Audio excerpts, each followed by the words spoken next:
This is the lesson, brothers and sisters, a lion forgotten. Hey, Salakia, Deacon. Hey, brothers and sisters, get your pencils and your papers, please, because this lesson you got to go back over on your own time. Meditate on the word. So please get your pencils and papers. And just don't be a hearer of the word, but also be a doer. Get this word in you. It's just a reminder. Get your pencils and paper and take down these notes. All right, go ahead, brother. Okay.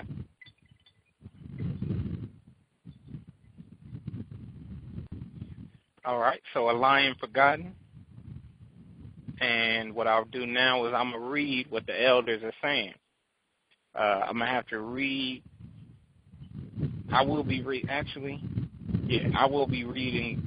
the scriptures and what the elders are saying. So listen in closely, listen in tightly as I go through all this information, all right? Hey, you got some wind in the background, Deacon Xavier? Oh, okay. You got some wind or something. All right. I'm telling you, man, it's hot up in the house.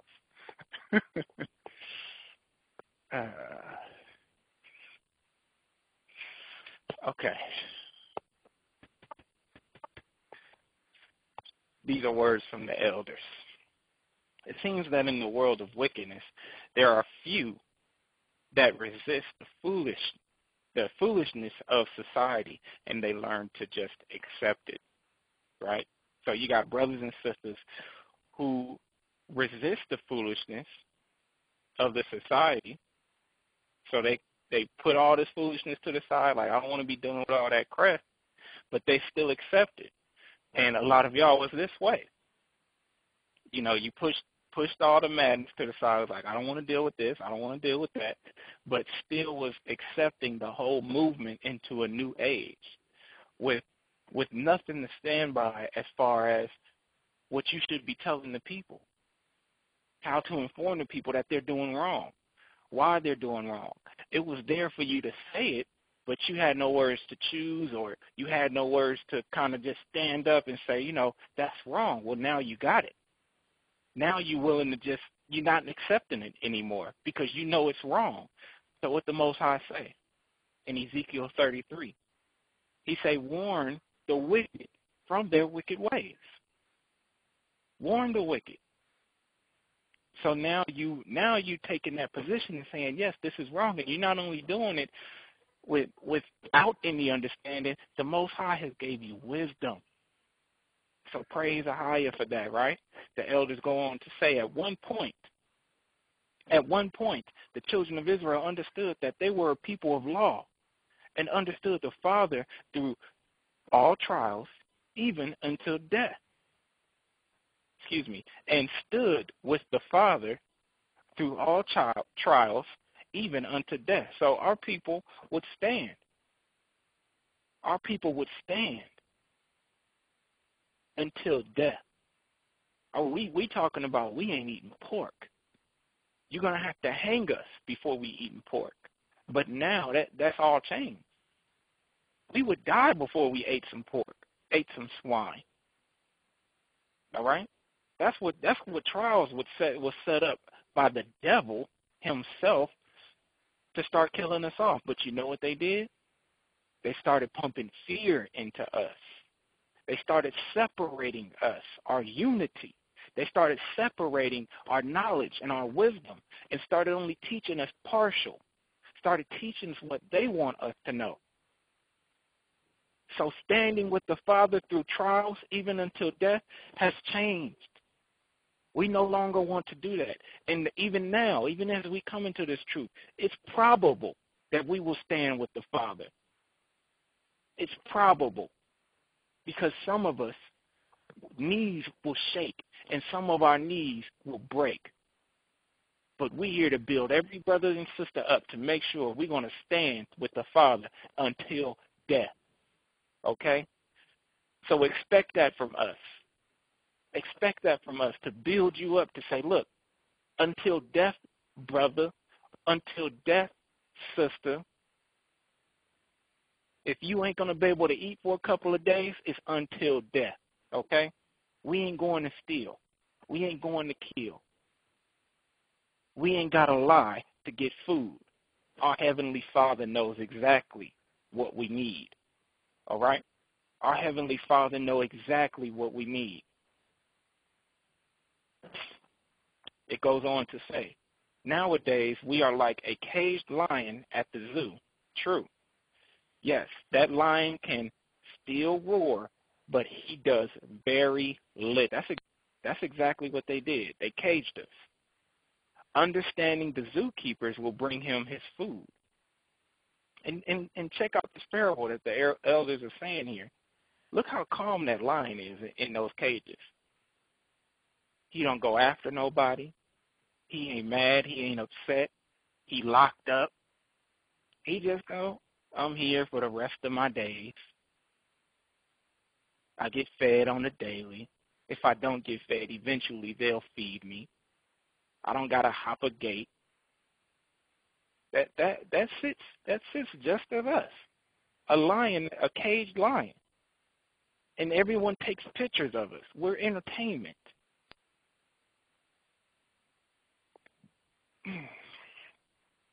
We have zookeepers. That describes the children of Israel pretty well.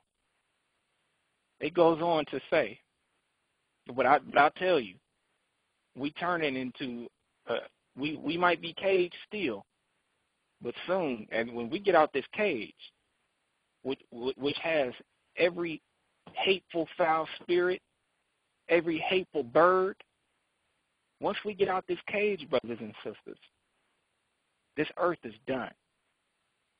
Okay? This earth, it's over. We're gonna get out this cage, and there ain't gonna be no need for us to do too much, because once Christ come back, it's on. We ain't doing nothing physical. Everything is spiritual, and we breaking out these bonds. All right? We are breaking out of these bonds. Our faith is gone. This is what the elders are saying. Our faith is gone, which in turn leaves us without strength. So they fed us these false doctrines, and that faith of standing with the Father until death has broken us.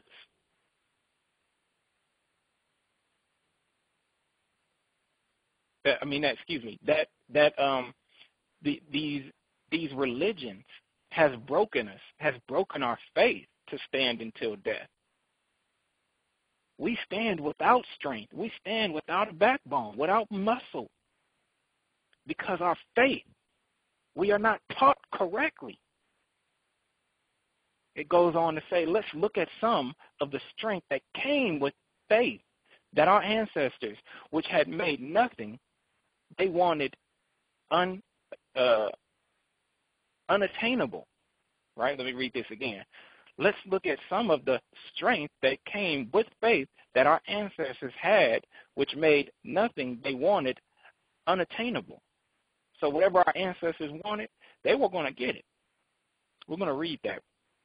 I want to read some of these books that we're going into just so you all can be prepared. We will be going into, of course, the Bible, the Testament of Judah, the book of Jasher. I mean, it's so much to go into, but we'll be going into Enoch. Okay, so just set you guys right, have you guys ready. Enoch, book of Jasher, Testament of Judah. Right now we're going to Genesis chapter 49, brothers and sisters. Genesis chapter 49. Okay.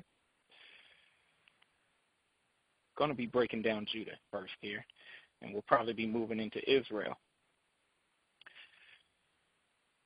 Genesis chapter 49 and verse 8. This is what it says. Judah, thou art he whom thy brethren shall praise. Thy hand shall be in the neck of thine enemies. Now, here, brothers and sisters, actually we're going to read verse 1 and 2, and then we'll jump down to 8. Get a full understanding here. Anytime you go into Genesis chapter 49, you always want to read verses 1 and 2. This is what it says. And Jacob called unto his sons and said, gather yourselves together, that I may tell you that which shall befall you in the last days. Gather yourselves together and hear, ye sons of Jacob, and hearken unto Israel your father. All right, so this is Jacob about to talk to his sons about what's going to befall him in the last days.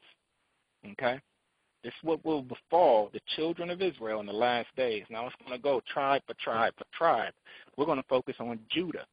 All right, we're going to focus on Judah in verse 8. So Judah, thou art he whom thy brethren shall praise. Thy hand shall be in the neck of thine enemies. And it's true. We in the last days, and Judah stands in the neck of thine enemies. What is the neck of thine enemies? So we got all these people who's speaking, right?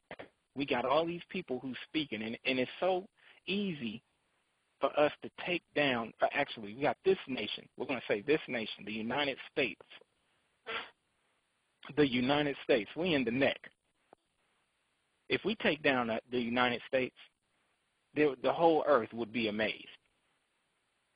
All we got to do is reach down and we can rip out the heart, but we can't. We're not going to do it. We're stupid.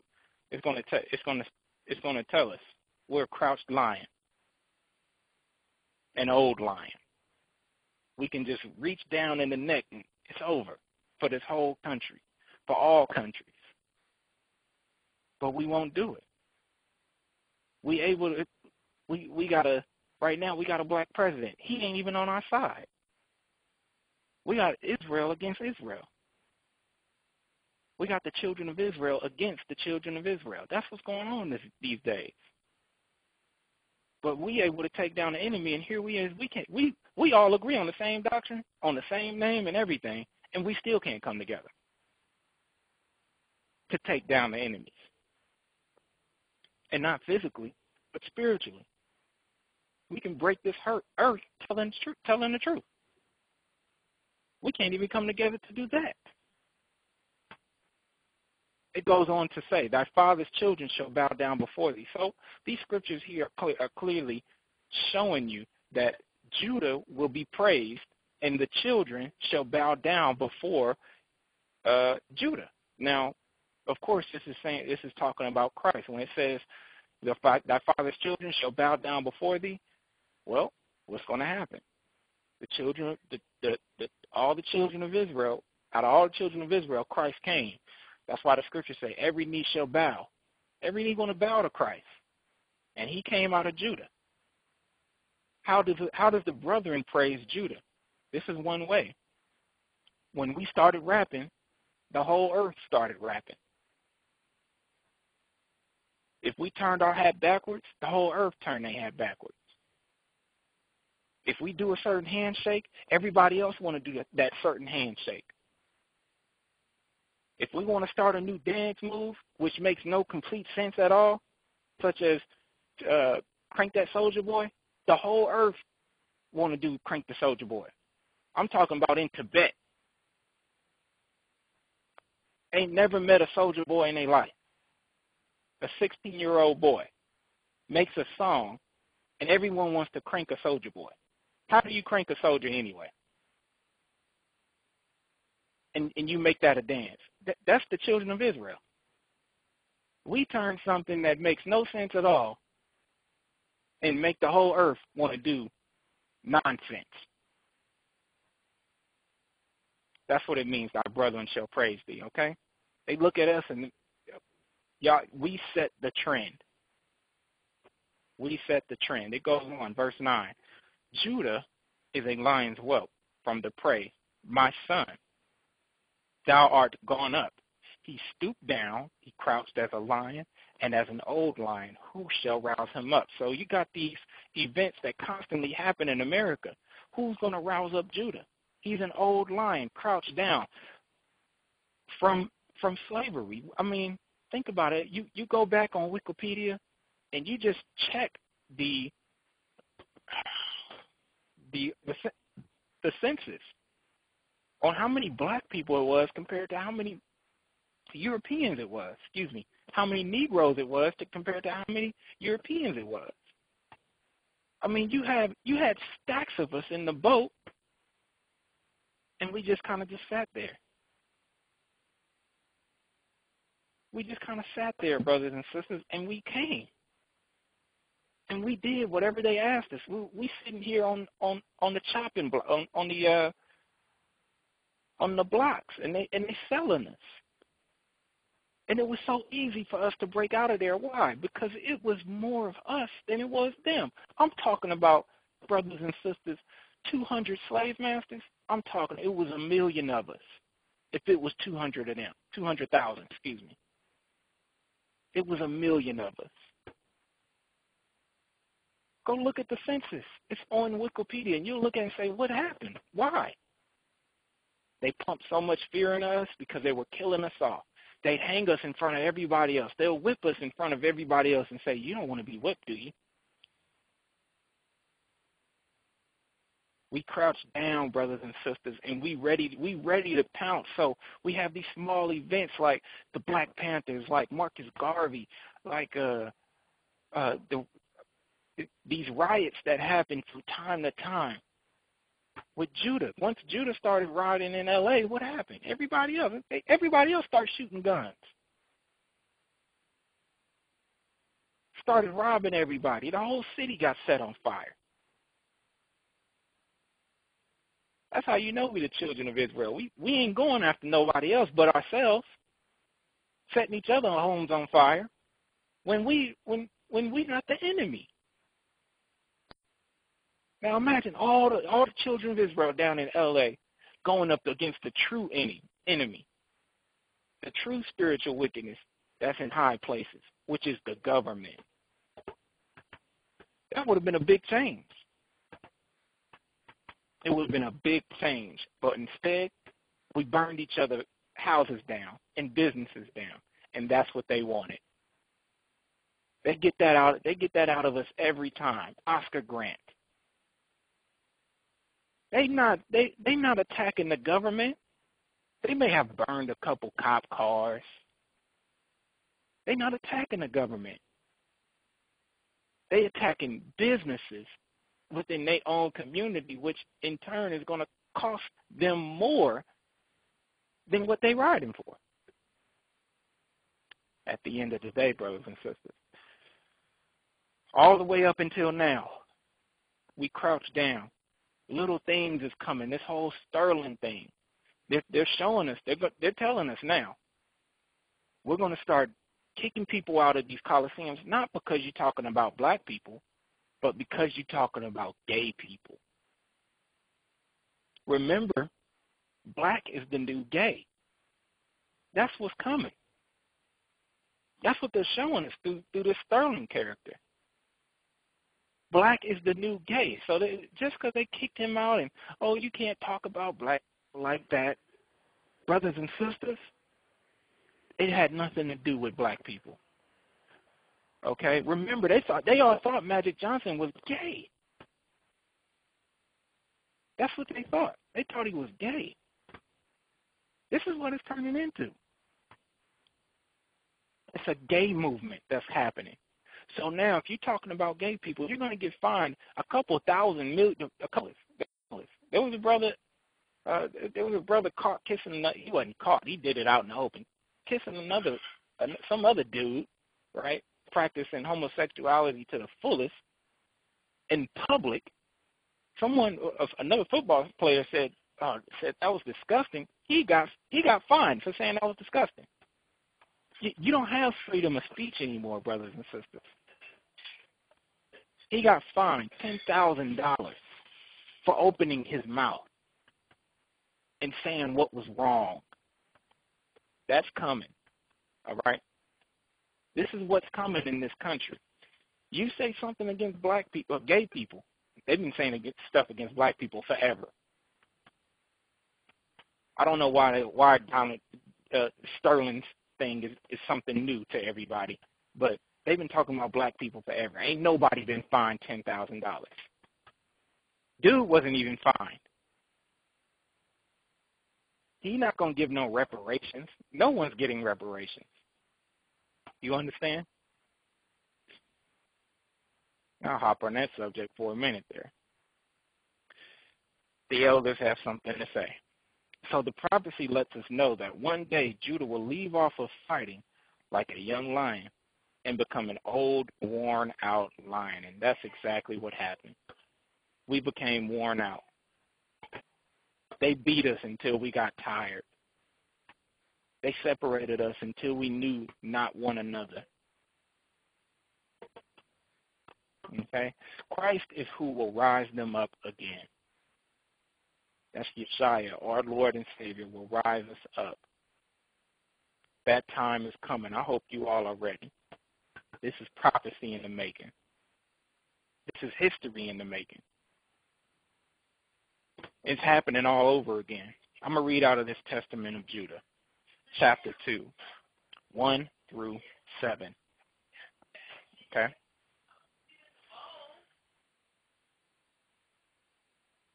Let me give me some water, brothers and sisters. Give me a second. I need something to drink.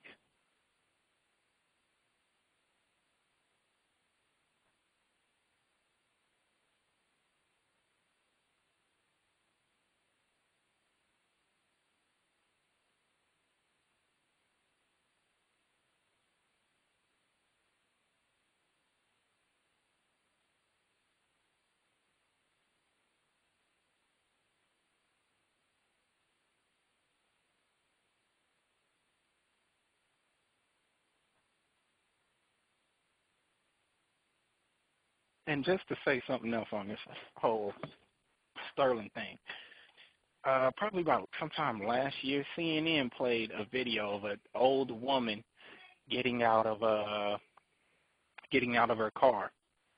They're very old, and there was music playing in the background. And this is how it went.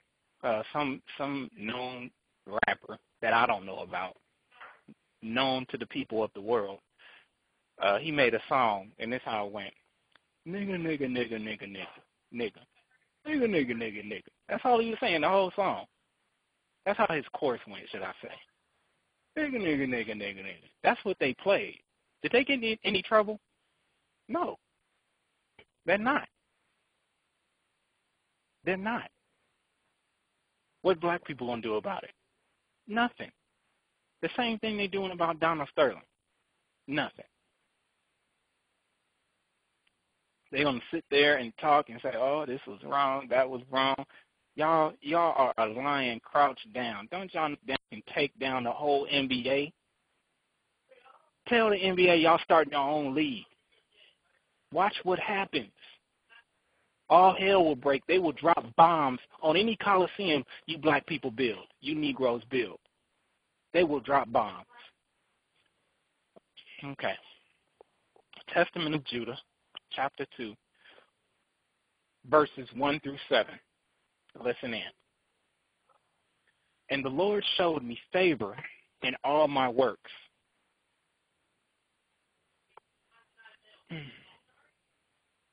Okay. And the Lord showed me favor in all my works. Who is talking right now? This is Judah. It's his testimony. And the Lord showed me favor in all my works, both in the field and in the house. So some of y'all got that same spirit. In all your works, you got favor from the Most High. In all your works, you got favor from the Most High. And you can feel it. You know it's there. Sometimes something might go wrong, but you know the Most High was with you and guiding you and giving you favor in the field and in the house. Goes on to say, I know that I raced a hind. This is what he knows. This is his testimony. I raced a hind and caught it and prepared the meat for my father, and he did eat. So you know how Negroes get. We do something better than somebody else. We're going to testify. We're going to tell the world. We're going to, oh, man, yeah, I just did this last week. Woo, woo, woo. Man, it was fresh. You know what I'm saying? That's what you're about to see here. Anytime you read the Testament of Judah, you're going to see Negroes written all over it. You're going to see Negroes written all over it. Yeah, brother, I chased this hind. I chased this deer down the road. I caught it, and I cooked it for my father. Goes on to say, and the roads I used to master in the chase and overtake all that was in the plains. So same thing. Some deers, he was using them to master it. So he would sit there, chase some rows down, and he was really just playing, trying to figure out how I can overtake all the beasts in the plain. That's what he was trying to figure out. However that row was running is how he would set everything else that was in the plains. It also says, a wild mare I overtook and caught it, and he tamed it. It's what Judah talking about here. I caught a mare, and I taught it how to sit. I taught it how to roll over. I taught it to jump. That's what kind of skills I got. All right? It goes on to say, I slew a lion and plucked a kid out of his mouth. So it's what Judah talking about. Now, Judah says he slew a lion. Now, I don't know what Negro gonna run out there and kill a lion, but you try to put a lion in a headlock, that's something you can't do. So you have to just imagine either Judah was bashing his lion in the head and it just kind of gave up. But that's some amazing work. Took the kid out of its mouth. It also says, I took a bear by its paw and hurled it down the cliff. Telling y'all, this is the children of Israel. Talking about all the things we did through the week, man. How we the best at anything and how we better than everybody else. Y'all know, y'all got them kind of Judite friends. They flashing everything. Okay? Flashing everything they can do or they have done. Judah says he took a bear by his paw and threw it down the cliff. Now, Judah, why are you going to do that? Why are you going to do that? He's just showing off his strength. I took a bear by its paw and hurled it down the cliff, and it was crushed. Bragging. I outran the wild boar and seizing it as I ran.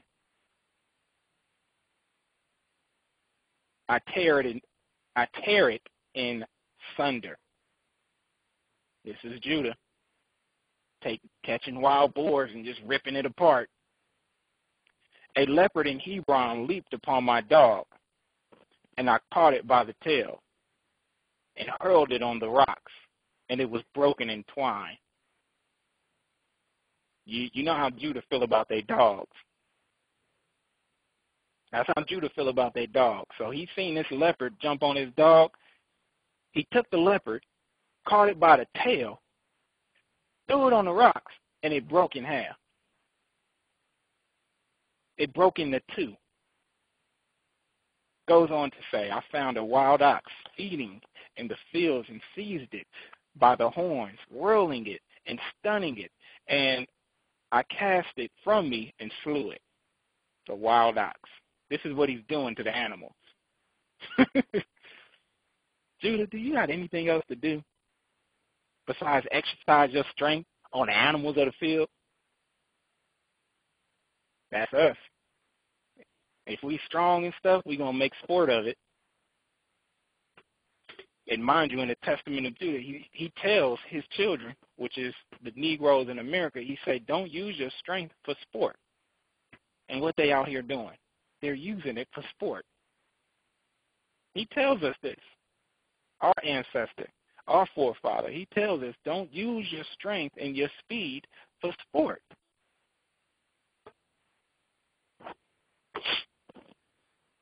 We're going to the book of Jasher now.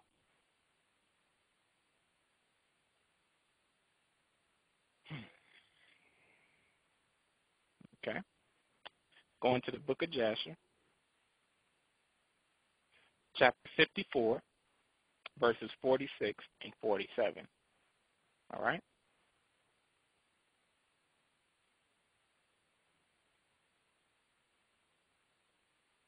Book of Jasher, chapter 54, verse 46 and 47.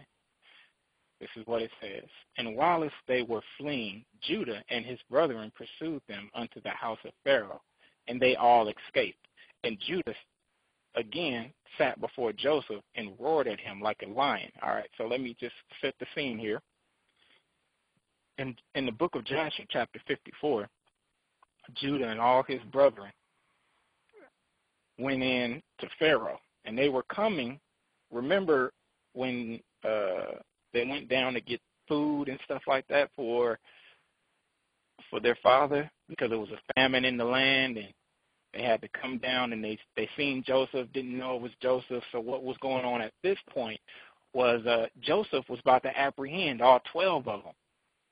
You know, Joseph, he wasn't mad. I guess he was kind of putting them to the test and stuff like that. Anyway, Judah and Joseph end up arguing. So it's no coincidence that that Judah and Joseph have separate kingdoms. So Joseph takes the 10 tribes, Judah takes the other 3. So it's no coincidence of a split kingdom. Judah, of course, you know, they arguing. Judah, he's again bragging to Joseph about how he killed so many of these kings. Main thing he says, do you know who my father is? He talking about Jacob. He talking about Abraham and Isaac. Do you know who my father is? That's pretty much what he says to Joseph. So in the meantime, through the midst of all this argument, Joseph's like, well, get him. And the Egyptians, they scared. They scared. So Judah, he talking to his brothers. He leaping up and down like, man, y'all hope y'all ready, man. We about to do this. We about to take down all of Egypt. Because they wouldn't give back one of the youngest brothers. I believe it was Benjamin. And Judah wasn't going to leave without Benjamin. So he hyping up his brothers. They quiet. They don't know what to do. Judah only one ready to fight. So he getting his brothers ready, hyping them up. You know how you bounce up and down like, yeah, we about to throw down. That's how Judah was. So they kind of surrounded them, and they was ready to take him down. And Judah doing all this jumping, he pumped some fear into them. And it's only 12 of them. It's probably about 50 of them. He pumped some fear into them. So they start fleeing. Judah and his brethren start chasing them. And they escaped. And Judah sat before Joseph, and he roared at him like a lion, all right, and gave him a great and tremendous shriek at him. So this roar, I'm practicing my roar just to let everybody know. I'm practicing mine because I want to be able to do the same thing. So he does this roar. And this roar entails a kind of shriek. And this is what this shriek does. Verse 47. It says, and the shriek was heard at a distance, and all the inhabitants of Succoth heard it, and all Egypt quaked at the sound of the shriek. And also the walls of Egypt and the land of Goshen fell in from the shaking of the earth. This is the kind of strength we had, brothers and sisters. This is the kind of voice we used. We would shake the earth. So I'm working on that myself. So don't be surprised if you feel an earthquake in Manhattan. Okay. Let's throw a little humor in there. And Pharaoh also fell from his throne upon the ground. So Pharaoh, he shake off his high seat. He falls on the ground. And also all the pregnant women of Egypt and Goshen miscarried when they heard the noise of the shaking, for they were terribly afraid. So he made this noise, shaking the whole earth. He made this noise, miscarrying all the women of Egypt and Goshen.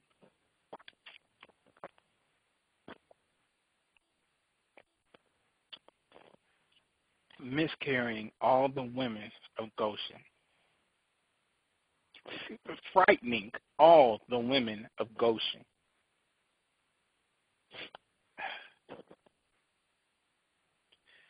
Elders have something to say. Judah was once fierce and strong man, and a strong man. Judah was once a fierce and strong man. So also were all the tribes. We have become run down and no longer stand for what is right. Even in truth, we would rather roar at each other, even though we both in the same zoo-like condition. It's a testimony there. That's a testimony there, because we look at it today, and I mean, we might not have the same strength as those of old, but the Most High gave us something different. He gave us something different, because we later on in the womb, so we might have weaker bodies, but with a weaker body, it's going to come a stronger mind. It's going to come stronger thoughts. Okay? We're still in the book of Jasher, and after this, we're going to Psalms 83. If you don't have a book of Jasher, it's all right. Just listen in. Book of Jasher, chapter 54, verse 36 and 37. So while all this fighting was going on, while Judah does this shriek, before he does that, as he hyping up everybody, and it says, and Naphtali went as Judah had commanded him. So Judah, before he did shaking all the earth, Judah had commanded Naphtali, but Naphtali was light-footed as one of the swift stags, and he would go upon the ears of corn, and they would not break under him. So here it is, Naphtali being so fast, they would put ears of corn on the ground and say, run across those corns. Let's see if they break. Now you go and you step on some corn, do it as fast as you can. You're going to break that corn. We're talking about corn right off the cob. You're going to break that corn. This brother was so fast, he wouldn't break the corn. Okay?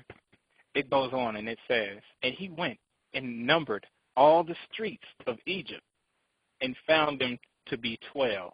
So what he did was he ran through Egypt, through the streets of Egypt, and he found 12 of them. Okay? And he came hastily and told Judah. So Judah, they probably standing there for like about 5 minutes. Naphtali goes and runs and numbers all the streets and then comes back and says, hey, 12. And he came hastily and told Judah, and Judah said unto his brethren, that's probably where they got that one dude, Dash or Flash or whatever his name is. I think it's Flash. They got it from Naphtali. And he came hastily and told Judah. And Judah said unto his brethren, hasten and put on every man his sword up on his loins, and we will overcome Egypt and smite them all, and let not a remnant remain. Right? So I'm telling you, this was Judah. He hyping up. He's hyping up the rest of the brothers. He's hyping up the rest of the brothers. And then he tells them, he say, okay, y'all get 7 of those streets. I'm going to get the other 5. That's what he tells them when you continue reading. Tells them, yeah, go ahead. Okay, it's 12 of them. Y'all get 7. I'm going to get 5. The elders have something to say. Naphtali could run like the wind. There are comic books today based off the amazing powers that our forefathers were given based off their obedience to the Most High. So the Most High blessed us with certain powers and attributes, physically, mentally, spiritually. He blessed us with certain attributes through obedience. We don't get these attributes through disobedience. We don't get them like that. Okay? He gave us these powers through obedience. And same thing, we can gain some of these attributes back if we be obedient. These comic books, they stem from the Bible. All of their imagination, it stems from the Bible. It also goes on to say, now most of us are polluted through drugs and only have faith in the government. The government knows, however, the greatness that we could obtain if we only wake up and seek the Father. And this is what they don't want. They don't want us to wake up. Because that lion, that cage lion, especially an agitated cage lion, once he get out the cage, it is a done data for the whole zoo, for all its visitors. Talk about scattering like roaches. You're going to see that when Christ cracked the sky. A bunch of roaches scattering.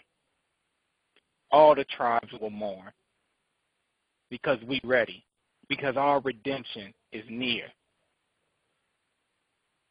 I hope y'all ready. We're going to Psalms chapter 83. Let me see if I can get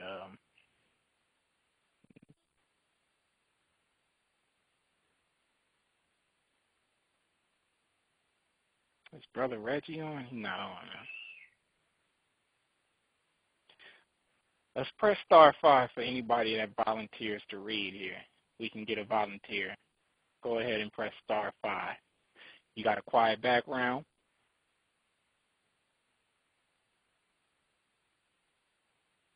If you got a quiet background, go ahead and press star 5, and we'll get a reader going here.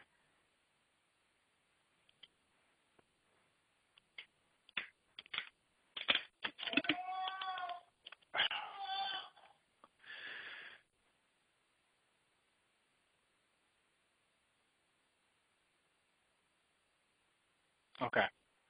Oh, man. I didn't lost. Hold on.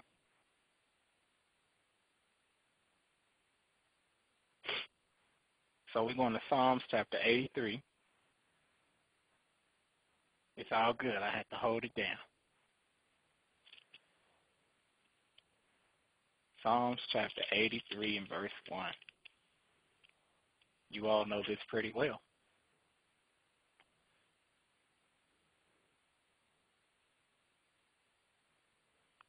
Okay. Psalms chapter 83 and verse 1. Keep not thou silence, O God. Hold not thy peace, and be not still, O God. For lo, thine enemies make a tumult, and they that hate thee have lifted up the head. They have taken crafty counsel against thy people, and consulted against thy hidden ones. They have said, come, and let us cut them off from being a nation, that the name of Israel shall be no more in remembrance. And this is that government that's doing that. This is that government. Okay? This is that government.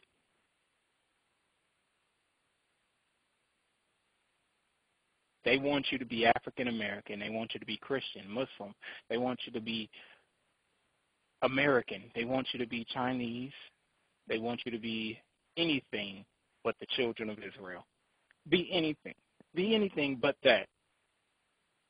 You don't even know who you are, they would say. I must be somebody important then, if I don't know who I am. I must be. But they've taken crafty counsel against our people, against the Most High's people, and against the hidden ones. That's how you know we're the children. We hidden. We don't know who we are. They won't tell us who we are. They'll just tell us, oh, y'all, you African American. Or you African. Well, which part of Africa am I from? Because Africa is a huge continent. You from West Africa. Well, life didn't start there. According to the Bible, life started in the Middle East. Well, you a cursed son of Cain. Well, when did, you a cursed son of Ham. Canaan. That's who you are. You're Canaan. You're cursed. Well, if I'm cursed, If I'm Canaan, leave the land of Canaan. Because until this day, we know that the children of Israel went into the land of Canaan and slaughtered them off. Didn't do much to some of them. Some of them are still living on this earth. But when did they migrate to West Africa? When did they migrate? Okay, you're not Canaan then. You're Ham. Well, let's go to the Zondervan Bible Dictionary. Hey, I got a reader, I think. I think it's Kala Quentin. Okay, let's.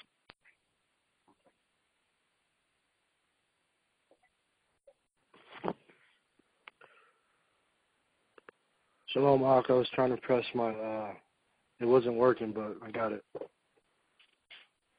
Oh, 5 star. I said star 5, so it's 5 star, and you press, okay, cool. Praise the Father. You there? You ready? Yeah. All right, brothers and sisters, this is Brother Kala out of Seaside, California. He's going to be reading the rest out for me tonight. Let's go. Where we at? Psalms chapter 83 and verse 5. Verse 5. For they have consulted together with one consent, that they are confederate against thee. They have consulted together one consent, brothers and sisters. They have all came into agreement to come against the children of Israel. Go ahead. Verse 6.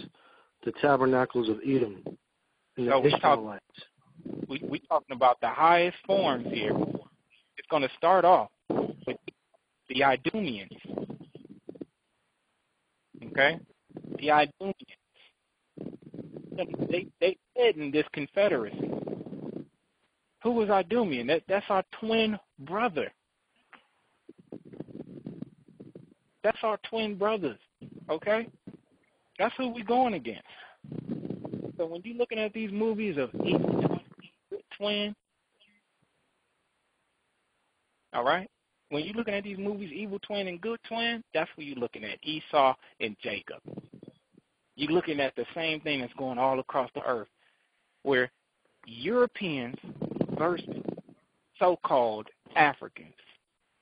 This is truly Jacob versus Esau. Truly. Go ahead. And the Ishmaelites of Moab and the Hagarenes.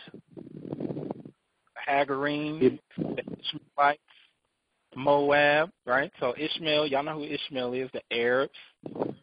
They second in charge. Moab, Hagarenes. Hagarenes is Africans. Go ahead. Gabal and Ammon and Amalek. The Philistines with the inhabitants of Tyre. Mm-hmm. Asher also is joined with them. They have holpen the children of Lot, Saleh. Mm-hmm. Go ahead. Do unto them as unto the Mennonites, as the, I'm sorry, what is that word? Sarah. Sarah, as to Jaban and Barak, as Kaison. Mm-hmm. Go ahead. Which perished at Edar. They become as dung for the earth. Sade. Hold on one second. It says Midianites right here.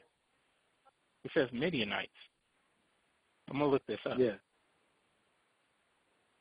Just remind me, okay? All right. Psalms 83 and 9. Do unto them, I'm sorry. Go ahead. No. Go to verse 11. Make their nobles like Oreb and like Zeeb, as all their princes, as Zebah, and Zomna, who said, "Let us take ourselves to the houses of God in possession." Okay. So what these people have made confederate to say is, let us take to ourselves the houses of God in possession. Now, you can do this in a few ways, precept these in a few ways, and I'm going to bring out one of these ways. The Most High dwell in you. You are the temple of the Most High. So what did they all agree to do? Truly, they agreed to take the temple of the Most High and put it into captivity. The kingdom is within you, brothers and sisters. They took you into captivity. They took you into possession. Okay? It made you forget, made your ancestors forget the laws, statutes, and commandments, and told you don't need it. All right? So they took the temple. They took the temples of the Most High and put them into their possession and began to sell them. Sell them lies, brothers and sisters. These are some words from the elders here. The governments the governments of this world understand that in order for them to own our people, they must keep our true identities a secret, as well as our true power through the Most High. That's why they flood our neighborhood with all sorts of drugs and set up sinful leaders to keep us confused. Now, I want y'all to notice this also. Notice how the great leaders, you have some pretty great leaders. Malcolm X, Marcus Garvey. They took these brothers down using COINTELPRO. Now, not only COINTELPRO, but assassination. Martin Luther King, right? Because at some point in time, Martin Luther King was trying to do good until he started drinking. Then it became wrong.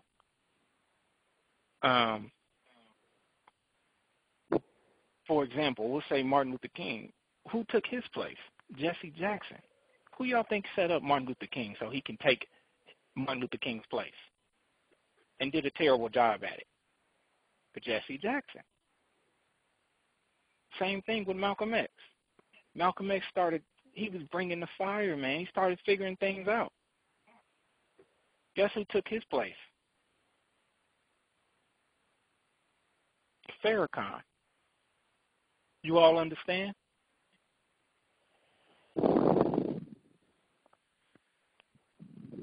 Farrakhan. Okay? We're going to 2 Samuel chapter 23. But they didn't sit here and do nothing but confuse us and call themselves great leaders. When the great leaders, they actually died. They could be alive, but they died because of you. I remember watching some video. Farrakhan, this is how he admits his fault in Malcolm X's killing. He says, this is his words, I may have had something to do with I may have something to do with Malcolm X's death. That's how he admits it. I think some of my words had something to do with Malcolm X's killing.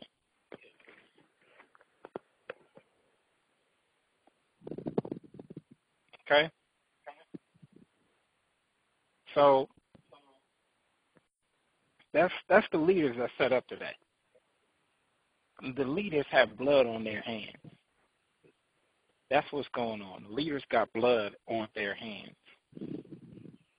2 Samuel chapter 23 and verse 8.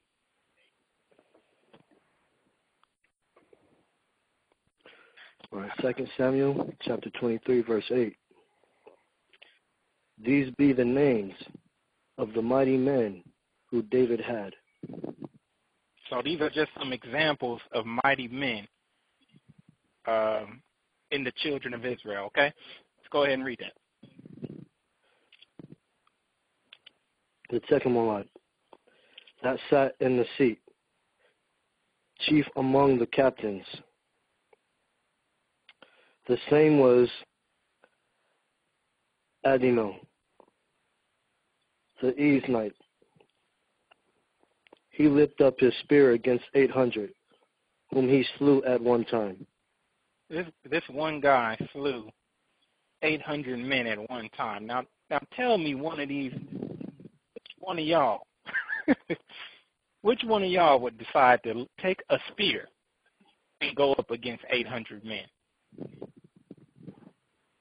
See, we got the faith, brother. We got the education of what the faith is.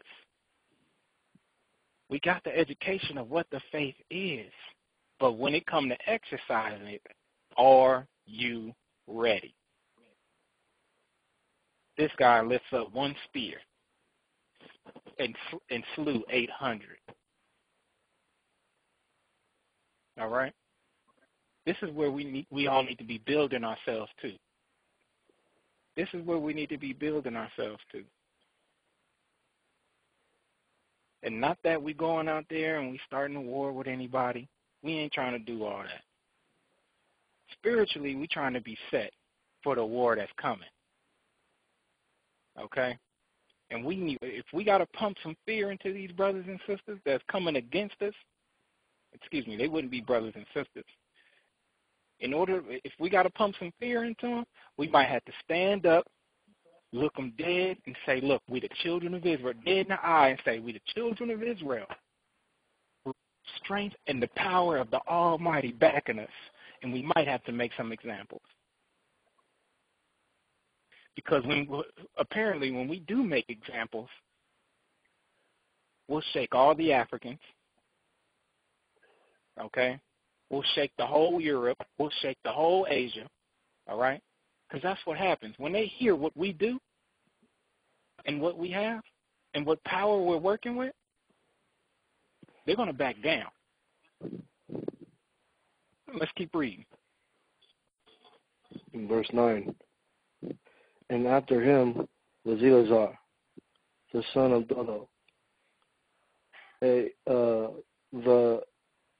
AHAYAH, one of the three mighty men with David, when they defied the Philistines that were there gathered together to battle.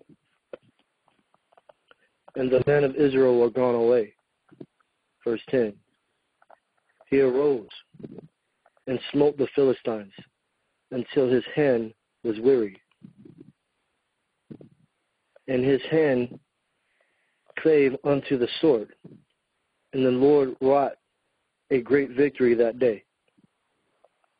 And the people returned after him only to spoil. So you are that.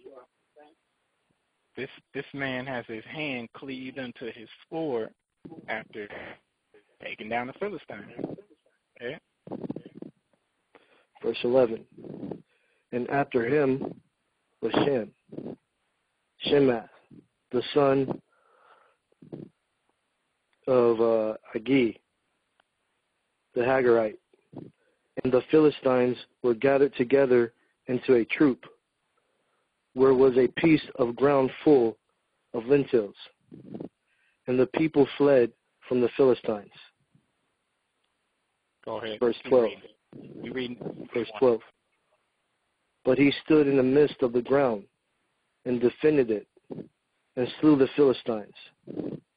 And the Lord wrought a great victory. And 3 of the 30 chief went down and came to David in the harvest time unto the cave of Adullam. And the troop of the Philistines pitched in the valley of Rephaim. Verse 14. And David was then in a hold. And the migration of the Philistines was then in Bethlehem. Verse 15. And David longed and said, oh, that one would give me drink of the water of the well of Bethlehem, which is by the gate. Verse 16. And the 3 mighty men brake through the host of the Philistines and drew water out of the well of Bethlehem, that was by the gate, and took it, and brought it to David. Nevertheless, he would not drink thereof, but poured it out unto the Lord. And he said, Be it far from me, O Lord, that I should do this. Is not this the blood of the men that went in the jeopardy of their lives? Therefore, he would not drink it. These things did these three mighty men. So the three mighty men broke into a gate. David, he longing for water. They going to get this brother a cup of water. That's what they doing.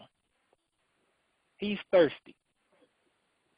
So he goes with three mighty men, and he doesn't go, excuse me. The three mighty men goes and like, oh, we got to get this brother a cup of water. I don't know.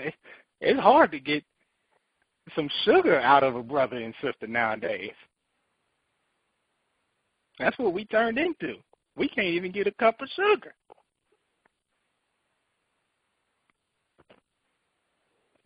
Let alone have three people go to war for you to get you some water. So these brothers go and get some water. But David, he turns around and is like, man, I know it's the Most High that got me this water. So I'm going to give it to the Lord. I'm going to give it to the Lord. So he poured it out to the Most High. Go ahead.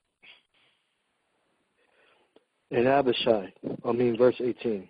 And Abishai, the brother of Joab, and the son of Zeruiah, was chief among three, and he lifted up his spear against thee 300, and slew them, and had the name among three. Verse 19. Was he not most honorable of three? Therefore he was their captain.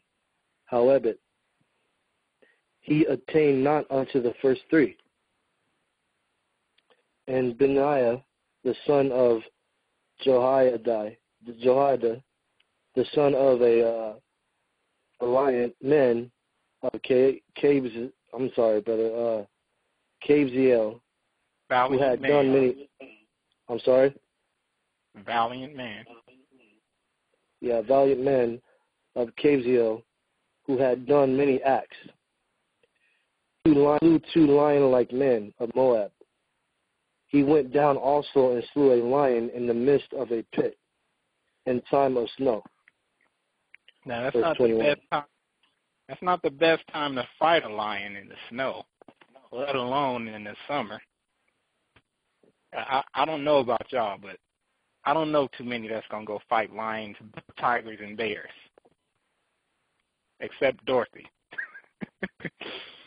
All right, go ahead. Verse 21. And he slew an Egyptian and a goodly man, and the Egyptian had a spear in his hand. But he went down to him with a staff and plucked the spear out of the Egyptian's hand and slew him with his own spear. Okay, we good right there. The elders have something to add. As y'all, we had man after man after valiant man after valiant man of brothers that was going to stand up for one another, even if it came down to getting one some water. When it came down to that, all right, we just got to go to war, and whoever in the way of that cup of water, they either going to bow down and give it to us, or we going to war. That's what it's coming down to, and that's how our people was back then, and it got to be like that now. We're going to be exercising this faith. It's coming soon. I hope you all are getting prepared. It say, when the Father rested the Holy Spirit upon us, this is the elders talking, there was nothing we could not do. We could take on an army of Nephilim by ourselves. You all understand? We can take on an army of Nephilim like David did. David and Goliath. It took one man to take down Goliath, when Goliath would take down 7 at a time, 10 at a time. Okay? It took one of us to take down Goliath. We go into Psalms chapter 18 and verse 19.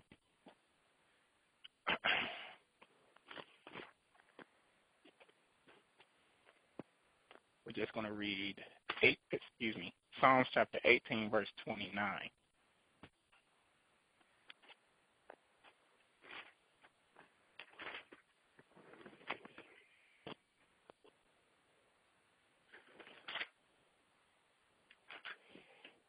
Okay. Psalms chapter 18, verse 29. For by thee I have run through a troop, and by my God have I leaped over a wall. So this is just, a testimony saying, hey, it's only by the Most High we're going to be able to run through troops. See, a lot of people might be worried about getting out of Babylon, but look at these valiant men. And not saying you're going to have to go to war, but why not just walk through the danger that's at hand? Will you not be able to do that unto the Lord? It's like, well, they're going to shut down the borders. We're not going to make it out. Why couldn't you make it out when the Most High can deliver 1,000 into one's hand or 300 into one's hand?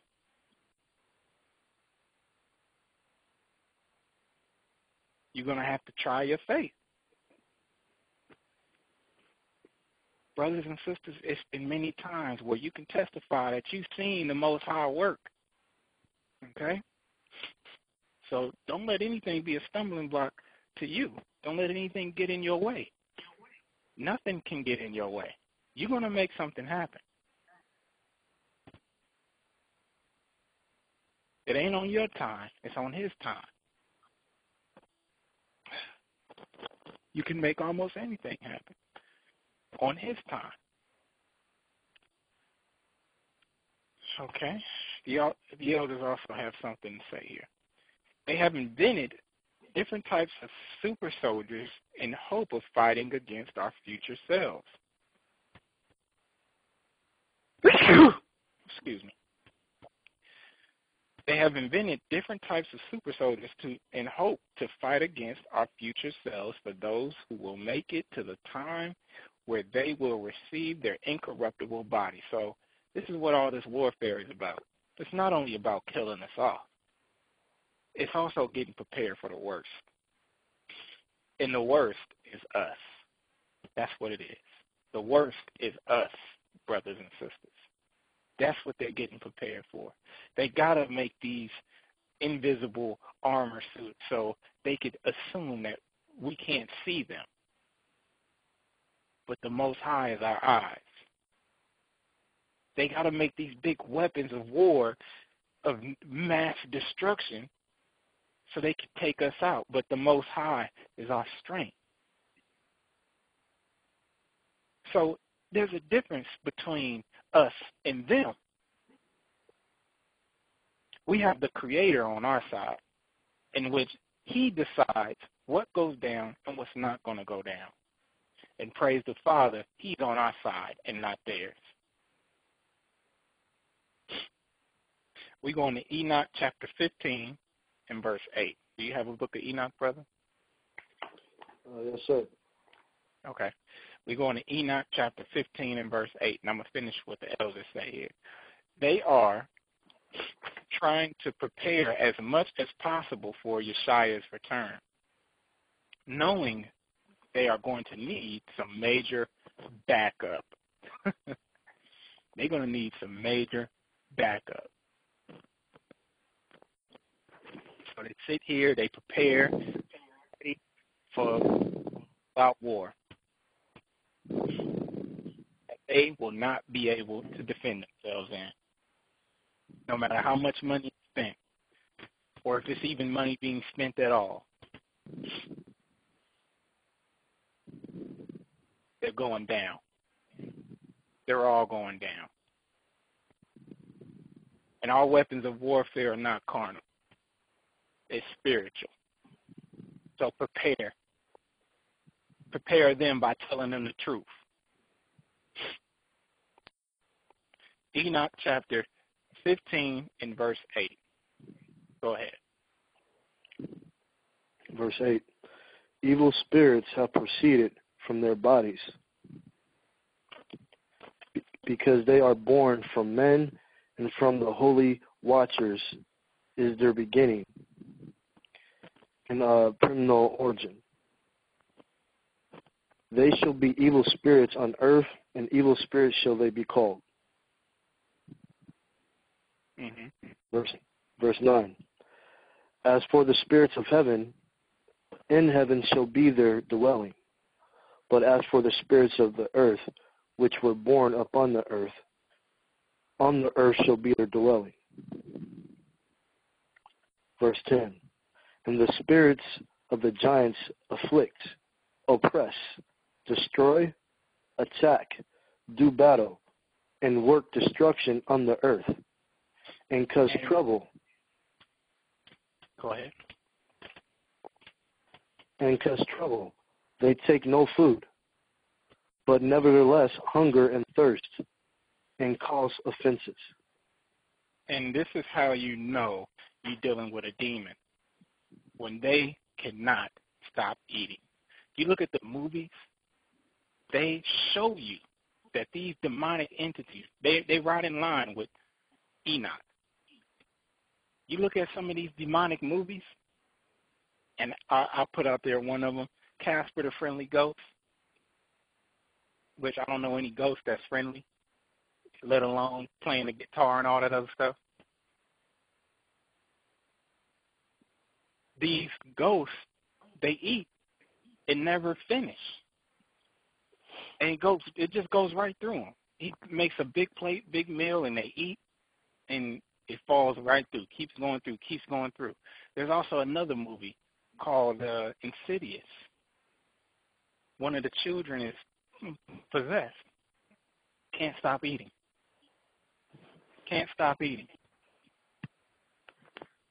There's another movie, what's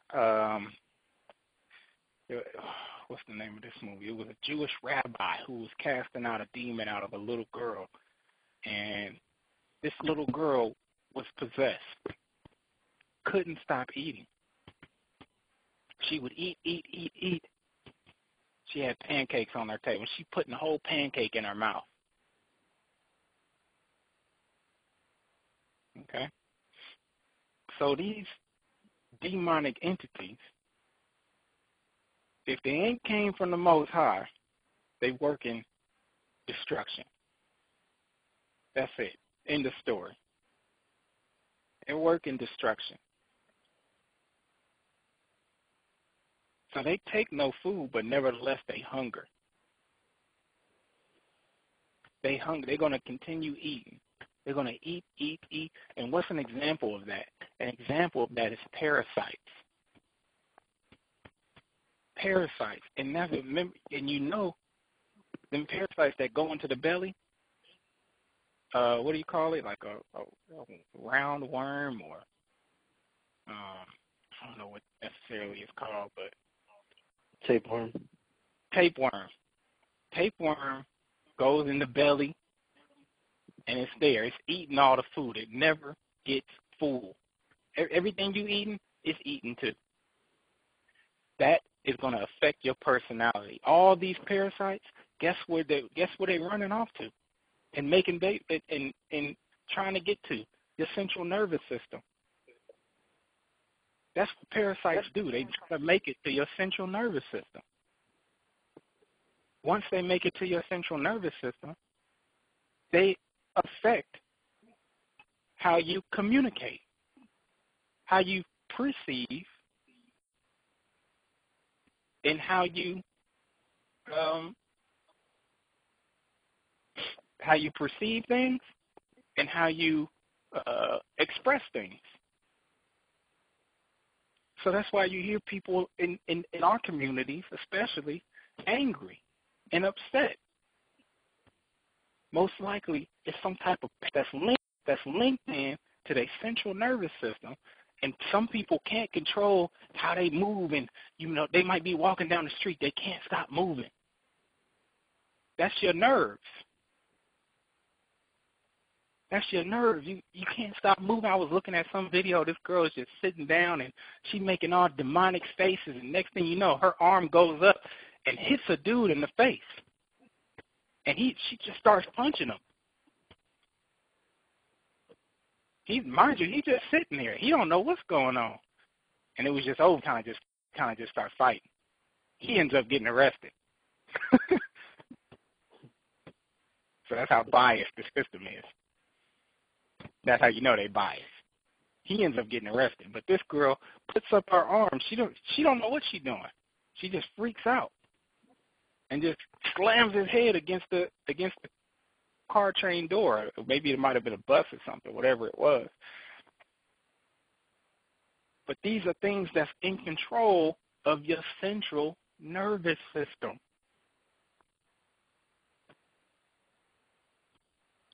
Telling your leg how to move or your arm how to react. And how do you get rid of this? Some of these things cannot get rid of unless it's by prayer and fasting. So you really can't receive the Most High strength if you possessed and you haven't asked the Most High for deliverance, ask the elders for prayer, ask the people for prayer, confession of sins, cleansing, body cleansing. How are you going to deliver yourself? You got to want to get delivered. This is what the elders say. The giant spirits were left to roam the earth as demons, with new technology being created through Satan's black projects. They are once again able to inhabit bodies and do havoc on earth. Clones invented will need spirits to power them right. Clones invented will need spirits to power them. Demons can possess many types of objects as well as other life forms. We're going to Matthew chapter 8 and verse 28. Now what the elders are saying here is they are creating, they're splicing. They're creating life out of, they're creating new life forms. Now these new life forms need a spirit to inhabit them. These new life forms need a spirit to inhabit them. Okay?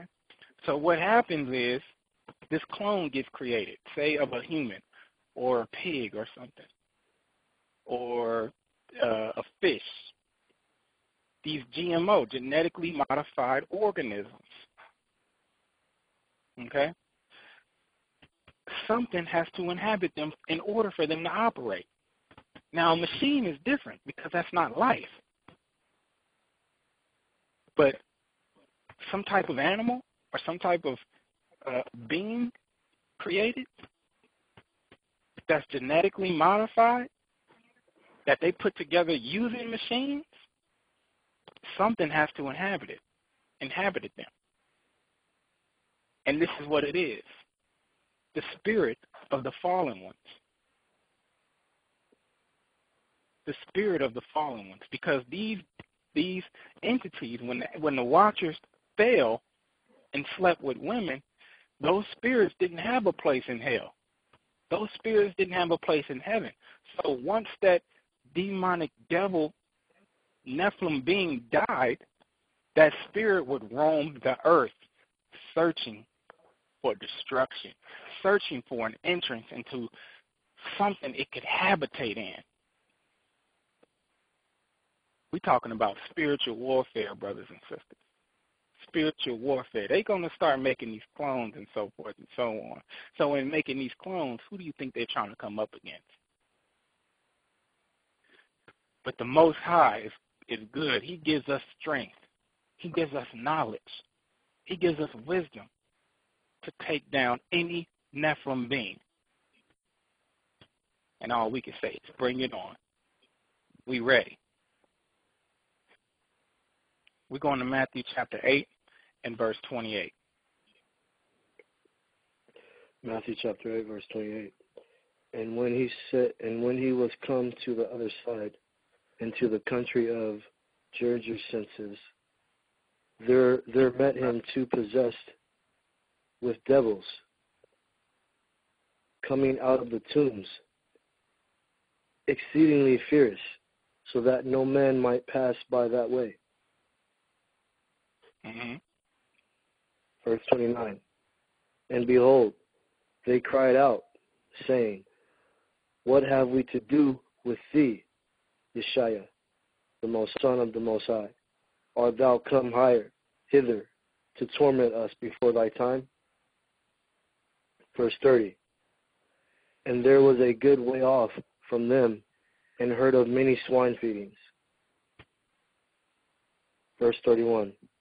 So the devils besought him, saying, If thou cast us out, suffer us to go away into the herd of the swine. Mm-hmm. Verse 32. And he said unto them, Go. And when they were come out, they went into the herd of swine. And behold, the whole herd of swine ran violently down a step place into the sea, and perished in the waters. So what happens here is simply the demons moving from one habitation to another. And that's why a lot of the things that you trying to kick a habit, say it's smoking, or you always biting your nail. Oh, that's a bad habit. Well, habit is short for habitation. So something is inhabiting you in order to make you do those things. And what is habitate? What's habitate? What habit? Words are getting crossed here. What's inhabiting you is a spirit. And remember, the parasites go and attacking your central nervous system, so it's making you do one thing, that exact habit. So what does it take to truly kick a habit? Prayer and fasting. Oh, I can't stop doing this. It's like a habit of mine. Well, what's inhabiting you then? A spirit. Okay? Especially if you're doing wrong. Now, if you're doing good, it ain't a bad habit, then you got a good spirit inhabiting you. But if you're doing wrong, you got a bad spirit. Smoking, drinking, things that you need to do in order to oppress a certain way you may feel, or depress things that you need to forget or want to forget. Oh, well, I need to relax, so I need some alcohol or whatever it might be, in whatever case. All right?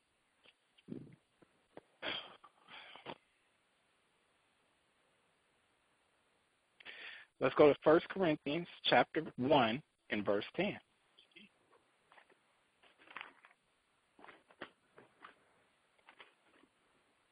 First Corinthians chapter 1 and verse 10.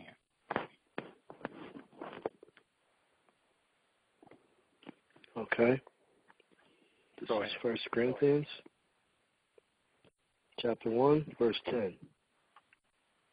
Now I beseech you, brethren, by the name of our Lord YASHAYA Christ, that ye all speak the same thing, and that there be no divisions among you, but that ye be perfectly joined together in the same mind and in the same judgment.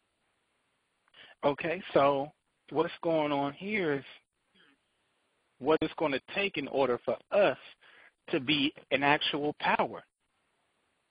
We can't be a power divided.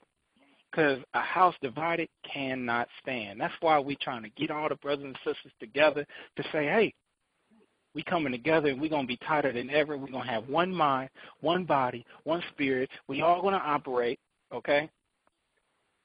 It ain't going to be no divisions amongst us, because that's what's been happening on the West Coast, brothers and sisters. We've been having members that's divided in mind or double-minded. Some of them triple-minded. Can't figure out which way they want to go. We got brothers and sisters that has a problem with one issue. That's what we're talking about. One issue. And decides, well, I'm done. It's over with. You understand where we're coming from, brothers and sisters? We don't need division, because it's going to collapse the house that we're trying to build. We got the foundation, which is YASHAYA. Okay? We got that foundation. The chief cornerstone. Now we're trying to build that house in which you all are partakers in. So as long as we all are in agreement, we build this nice big house, then we can start putting furniture on it. We can start setting it up to look good, look suitable for guests and visitors. Okay? But that takes what? Unity first. No divisions first. Speaking of one mind first. Perfectly joined together in the same mind and in the same judgment. So if we make a judgment, we perfectly understand what's going on and how we're doing it. And in some points, it's going to take full trust and leadership to make a call based on the body, in which back then and in these days, when David and King David, King Solomon, and they had full trust in just that leader and those that he put in leadership. Full trust. Whatever decision they made, they rolled with it, even if they didn't like it. And that's what's important for us also. Sometimes it may be decisions made where you might not understand it. But stick around for a while, and you'll see why we did what we did. You may not, even right now, you may not understand why we had to change the code and, make sure you was a solidified member. Make sure you're going to do your tithes and offerings. Make sure you're going to be 100% in the body. Make sure this and make sure that, because why? We had people that was around that wasn't going to give nothing, not even their time. They just came, what the scriptures say? They'll sit before you as my people. They'll hear you. They'll hear the word as my people, but they will not do it.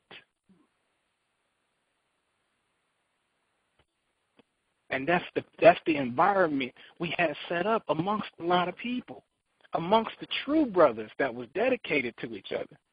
So in doing that, bad apple spoil the other apples. We're not having that no more, brothers and sisters. We're going to be perfectly joined together in one mind, in one body. We're not going to deviate, okay? That's where our power is going to come from.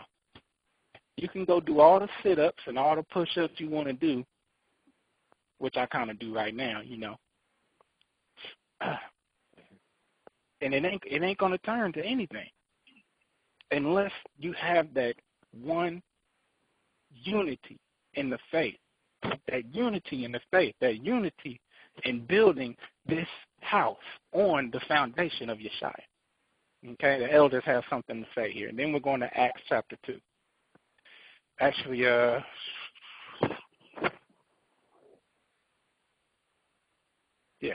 going to Acts chapter 2 and verse 38. This is what the elders say. Unity is important as we are as one body under Christ and the Most High. There's power in us coming together to serve the Father. That's why Satan has gone to great lengths to divide us. So that's when we hear about these small divisions that go on within our body, when we hear about those, that's straight up all the way, right? Not only that, okay? Not only that, brothers and sisters. This is why we say we don't need 1,000 people with us. We just need that few. We just need that 3. We just need that 6. That's it. We don't need people that's going to be half in and half out. We don't need just the listeners. We need the doers. And when I say we don't need, I mean you and I. So don't take it as, well, I'm just speaking for myself. Brothers and sisters, you all need the same thing. So don't let people come around and they're not 100%. They're just hearing you, but they ain't doing it.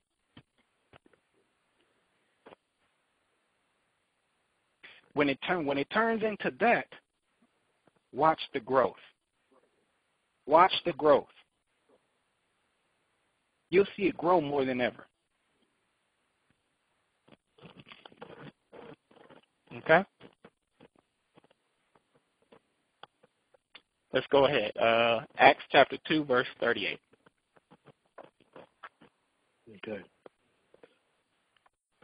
Then Peter said unto them, Repent, and be baptized, every one of you, in the name of YASHAYA Christ, for the remission of sins, and ye shall receive the gift of the Holy Spirit.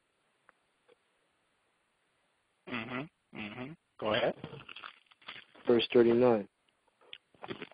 For the promise is unto you, and to your children, and to all that are afar off, even as many as the Lord our God shall call. Verse 40. In which many other words did he testify and exhort, saying, Save yourselves from this onward generation. Verse 41. Then they that gladly received his word were baptized, and the same day there were added unto them about 3,000 souls. Verse 42. And they continued steadfastly in the apostles' doctrine and fellowship, and in breaking of bread and in prayers. 43. And fear came upon every soul, and many wonders and signs were done by the apostles. So if you ain't been baptized yet, we go right here. So if you ain't been baptized yet, it's about that time. You understand YASHAYA. You understand remission of sins. At least you should. If you don't, then you need to hold off and understand remission of sins and understand what the Holy Spirit is. So this is what's going on in Acts. Peter put it down to him. Hey, repent, be baptized, man. It's time to do this. The promise is unto you, brothers and sisters. The promise is unto you, and as many as the Lord shall call. So when it says, and fear came upon every soul, brothers and sisters, that fear you all got, and that's the fear of the Most High. So in order for them signs and wonders and that it speaks of next, that's done by the apostles, that full trust and dependency must come from all. That full understanding and edification must be in all. We all must have one mind, one body, one spirit. We're going to see those signs and wonders that the apostles were doing. And you guys, you're seeing them now. You stepping out of the world into the truth is a sign and a wonder. You seeing the proofs of the signs of the times Okay? More is coming. More is on deck. We can't stop now. All right? We moving forward. We got this spirit. The Most High is giving it to us. Okay? This is what the elders got to say. The earlier church under Christ understood the goal and pursued it together. The Father, in turn, rewarded them with power that they could continue the work in speaking other languages so that the work could spread. This is the only way we're going to actually grow. This is how we're going to grow. Being as tight as we are now, in agreement as we are now. This is how it grows. You're going to get those that's in between, but these little few right here, these tight people right here, we holding everyone out until they're ready to do this. If they ain't ready to do it, stay out. Just listen in. Listen to Blog Talk. Listen to Ustream until you ready. Because we in this, it's 3 of us. We ready to take down 10,000. That's where we at. And this ain't physical contact. This is spiritual. We ready to tell the truth. Okay? I got to say that because they listen in, and they'll try to hold something up against me. Jeremiah, chapter 51, and verse 19.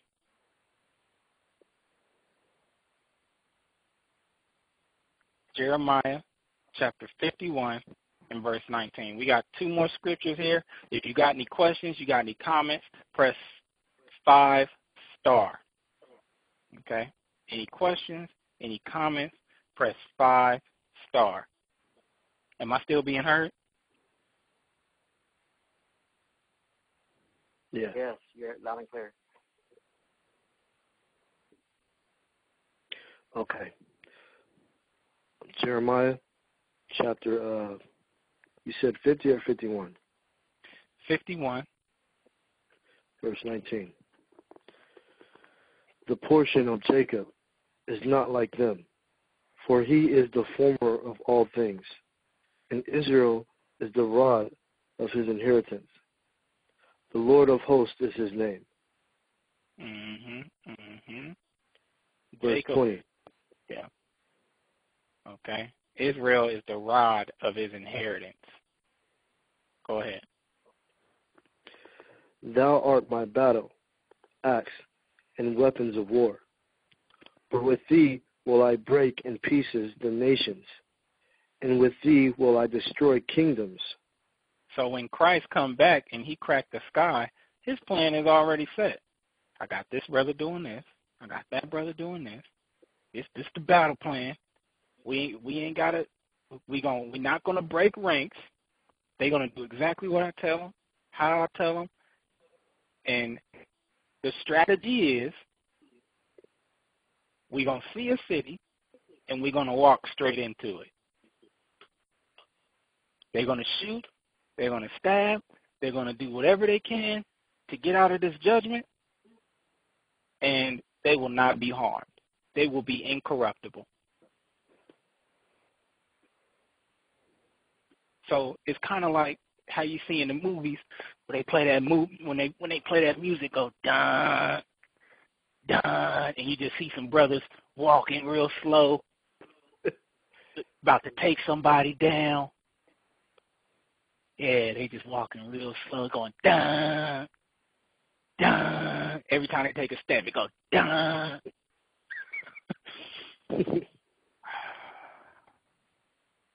Okay. That's what's going to happen. That's what every time I be looking at some of these movies, and I see something like I was looking at Pirates of the Caribbean, and they was walking under the water, and it was doing that dun dun. They was walking under the water about to, they coming to kill some people. I'm just thinking, man, that's incorruptible body right there, man. These dudes just walking under the water. Then the when the moon get on them, they turn into skeletons. You know, so the moon get on them, they walking in the water, they turn into skeletons and dun, dun, you know, so it be on like I be thinking like, oh man, it's about to go down. Okay, go ahead. All right. Verse 21. And with thee I will break in pieces the horse and his rider. And with thee will I break in pieces the chariot and his rider. Verse 22. With thee also will I break in pieces men and women. And with thee will I break in pieces old and young. And with thee will I break in pieces the young men and the maid. And people try to make this plea for women or make this plea for children. The Most High been pleading. He been pleading for 4,000 years. Time's up. 4,000 years plus, okay? Time is up. That plea is done. If you ain't got your child straight, you're going to hear this music. Dun, dun. If you ain't straight, that's what you're going to be hearing. You're going to hear that trumpet blowing. That's going to shake the earth. How they go in Independence Day, all these movies, man, they play that trumpet. Oh, no, not. Oh, come on. What's that one movie where you was just setting people on fire? World War.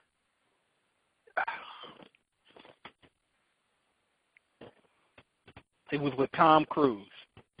In any case. World Z. War of the Worlds. War of the Worlds. They had that trumpet in there. They be having that trumpet in some of the movies where it's just. Mm-hmm. In some of these movies, they be having that trumpet. It's like, oh man, I can't. You know, well, I can wait. I'm patient because that day gonna be terrible when Christ do crack the sky. It's gonna be very terrible, a terrible day. Who could abide it, right?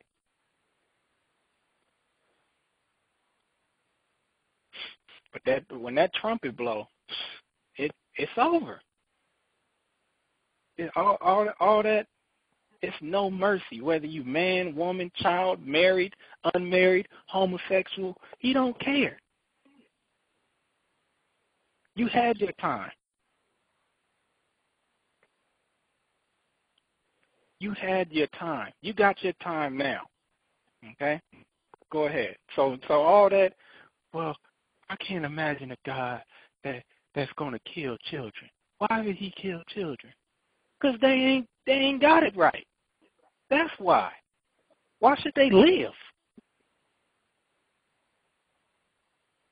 Okay? If they're not doing the Most High's will, he had mercy. Okay? He had mercy. That time is up. When we come to this point, when we come to the music point, okay? The music ain't there yet. The fat lady ain't singing yet. Go ahead. Verse 23.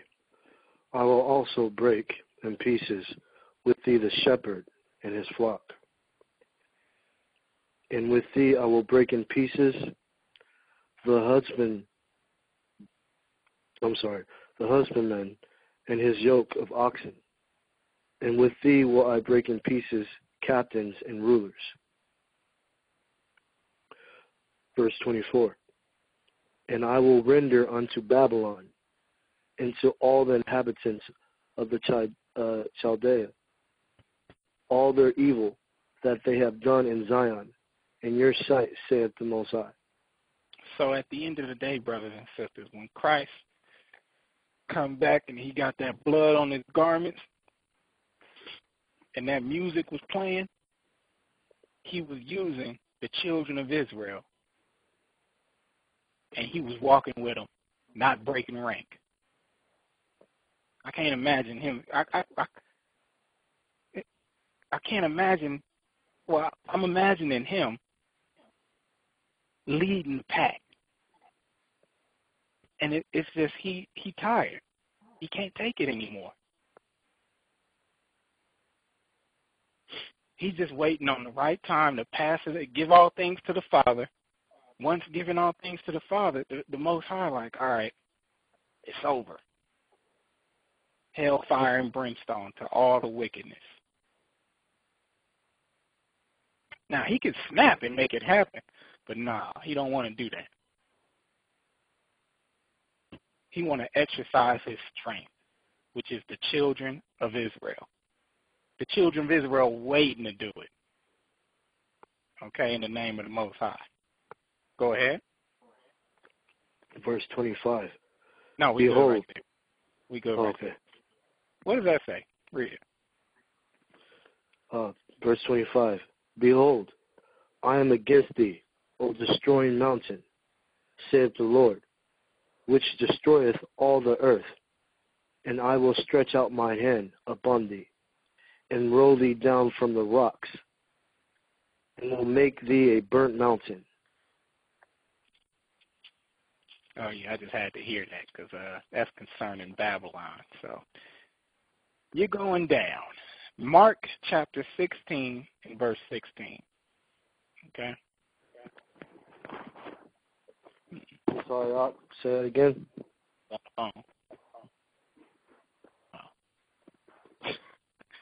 Mark chapter 16 and verse 16.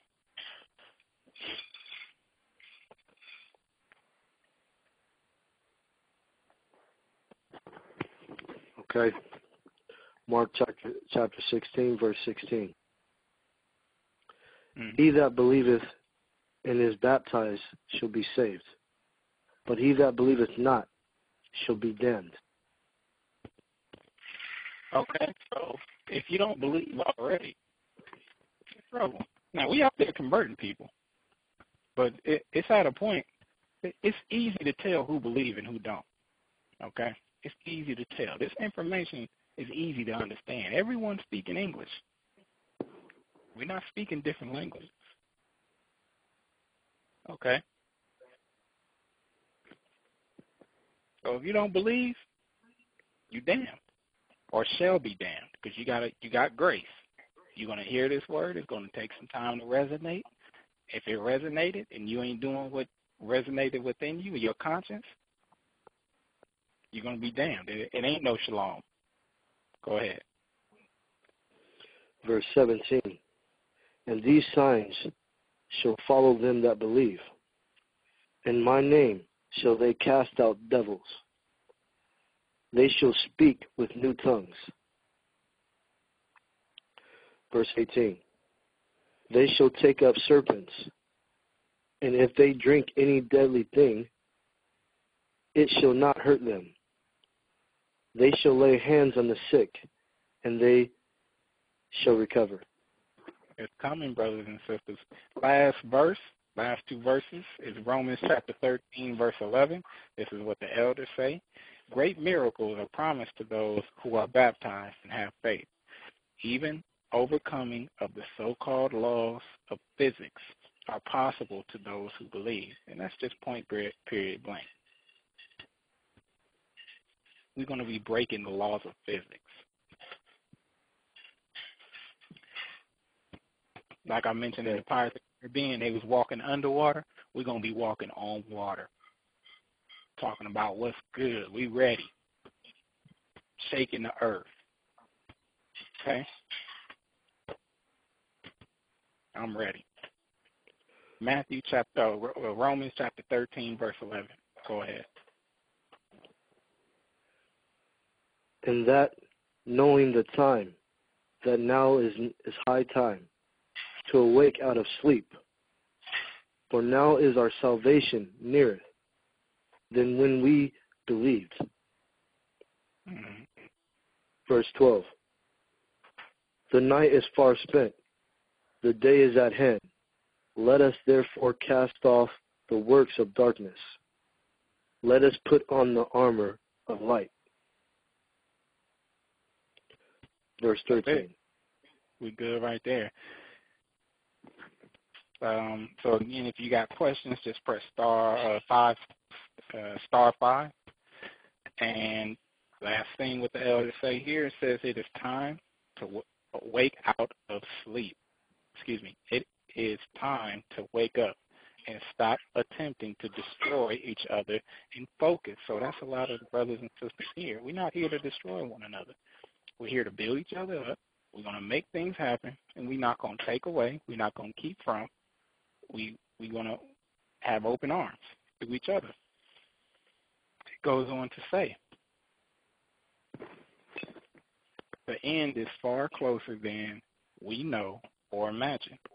Put on your spiritual armor so that when the battle comes, you will be found worthy to be made strong. Shalom or shalom. All right, so all praise to the Most High. Bahasham. I pray everyone got some understanding there.